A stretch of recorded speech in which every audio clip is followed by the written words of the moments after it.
Good evening यति बेला म तपाईँलाई कालिम्पोङको थानडाँडामा छु र तपाईँलाई थाना डाँडालाई म अहिले पनि देखाइराखेको छु। माथि राम्रो आर्टहरू छ, सबै जाति एक हो भनेर, अनि आफ्नो आफ्नो जाति वेशभूषामा सबै है हेर्न सक्नुहुन्छ। मैले पहिला पनि देखाएको छु र यो चाहिँ कालिम्पोङको थाना डाँडा ट्राफिक हो। अनि यहाँ स्ट्याचु छ। अनि यो उँधो चाहिँ सिलगढीबाट आउने एन्डरस्ट्यान्डसम्म के भन्छ होइन, सिलगढीको रुट यताबाट सिलगढी भएर आउँछ यता चाहिँ। यो चाहिँ यहाँ आइपुगेर चाहिँ यो चाहिँ वान वे हो। अनि यता निस्किन्छ थाना डाँडा उकालो गयो भनेदेखि चाहिँ दिपचोकहरू, अनि माथि सिमेन्ट रोड जान्छ यहाँबाट। साथीहरू यहाँ माथि चाहिँ यो उकालो जाने सिँढी छ। यहाँ चाहिँ थाना हो, हाम्रो कालिम्पोङको सदर थाना। ल हेर्नुहोस्, ल तपाईँलाई के कस्तो लाग्छ कमेन्ट गर्नु होला। हाम्रो बाजे पनि हुनुहुन्छ।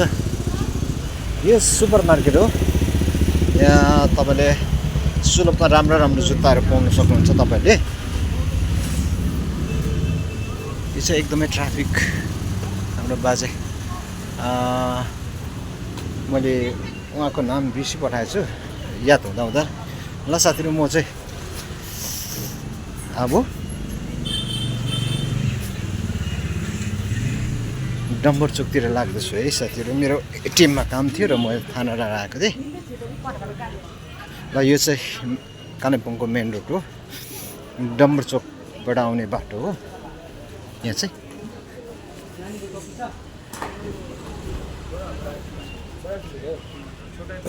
लुगा पसलहरू पनि छ, ब्याग पसल। अब नानीको स्कुल लाग्ने बेला भयो, ब्यागहरू भेराइटीमा रहेछ यहाँ, तपाईँहरू आउनु सक्नुहुन्छ। यति बेला चाहिँ अब कालिम्पोङमा बेलुकी चाहिँ त्यति साह्रो भिडभाड हुँदैन। फेरि अहिले भिडभाड नभएको कारण चाहिँ स्कुलको छुट्टी छ, सबै स्कुलको छुट्टी छ। त्यसले गर्दाखेरि स्कुलको छुट्टी भएको कारणले गर्दा त्यति भिडभाड छैन। ल साथीहरू, तपाईँलाई के कस्तो लाग्छ कमेन्ट गर्नुहोस् है। यो पुरानो एन्टिक चिजहरूको दोकान जस्तो लाग्यो मलाई, राम्रो छ यहाँ है। के साथीहरू,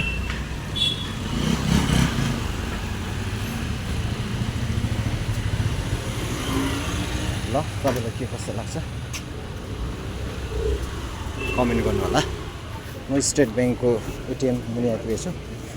यो तपाईँले एसबिआई ब्याङ्कको एटिएम कहाँ छ भनेर हेर्नु भने चाहिँ यहाँ छ। यो ठिक बाटा दोकानकै अगाडि छ। यो बाटा छ, तपाईँ देख्नुहुन्छ, बाटा दोकानकै ठिक अगाडिपट्टि छ। के रमाइलो छ बेलुकी। अहिले त्यति साह्रो गरम चरेको छैन, चिसो मौसम छ। त्यसले गर्दाखेरि यति बेला चाहिँ कालिम्पोङको वेदर एकदमै राम्रो छ। कालिम्पोङको वेदरहरू चाहिँ एकदमै राम्रो छ। अब नानीहरूको फेब्रुअरीमा स्कुल लाग्ने बेला भइसक्यो। अनि तपाईँहरूले यहाँ कलेक्सन सेल तपाईँले खाता किताबको दोकानहरू छ, पाउन सक्नुहुन्छ।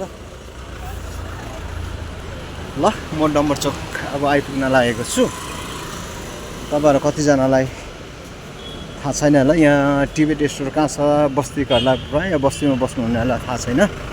कालिम्पोङको टिबेट स्टोर चाहिँ डम्बर चोककै छेउमा छ। म तपाईँलाई यहाँबाट भिडियो गर्छु। एकदमै यो पर तपाईँले रातो देख्नुहुँदैछ। अनि तपाईँहरू आउनु हुँदाखेरि चाहिँ यहाँबाट यता छेउछेउ गाडीको पिछे आउनु भनेदेखि यो व्हाइट कलरको बटम मेरो क्यामेराले त्यति राम्रो देखेन। यो चाहिँ टिबेट स्टोर हो। तल तिब्बती स्टोर भनेर लेखेको छ, त्यो ब्लू कलरले त्यो चाहिँ आइराखेको छ। तपाईँहरूले यहाँ एकदमै राम्रो दबाईहरू पाउँछ। अनि अर्को चाहिँ डाक्टर पाण्डेको पशुको डक्टरहरू चाहियो तपाईँहरूलाई, अनि पशुको लागि केही दबाईहरू किन्नु छ भनेदेखि कालेबुङमा एकदमै एभाइलेबल भएको दोकान चाहिँ यहाँ छ। डाक्टर पाण्डे हुनुहुन्छ अनि दोकान खुल्ला छ। बम बस्तीमा पनि जुन चाहिँ एनिमल सेल्टर छ अनि डाक्टर पाण्डेले नै चलाउनुहुन्छ र उहाँको चाहिँ यो दोकान हो। तपाईँहरू आएर अहिले धेरै यसरी कुखुराहरूलाई देसन लागिराखेको छ अनि सुँगुरहरूलाई पनि देसन लागिरहेको छ। तपाईँहरू यो दोकानमा आएर दबाई किन्नु सक्नुहुन्छ। राम्रो राम्रो दबाईहरू पाउनुहुन्छ तपाईँहरूले। ल ल अब साथीहरू म डम्बर चोक आइपुगेको छु। ल त अब चाहिँ म डम्बर चोकमा पुग्दै हाम्रो क्लिनिक गर्नेहरूले गर्नुहुँदैछ। ल डम्बर चोक हेर्नु होला साथीहरू। माथि घडी चाहिँ चल्दैन। मलाई अस्ति पनि सोध्नु हुँदै थियो साथीहरूले घडीको विषय लिएर। घडी चाहिँ सुतिरहेछ। के साथीहरूको दोकान छ यहाँ। ल सबैजना इन्जोय गरिरहेछ। ओके साथीहरू, अर्को भिडियोमा हामी फेरि पनि हेर्दैछौँ। डम्बर चोक डम्बर सिंह गुरुङको स्ट्याचुहरू चाहिँ यता छ, म जहिले पनि देखिरहेको छु। ओके साथीहरू, अर्को भिडियोमा फेरि भेट्नेछौँ।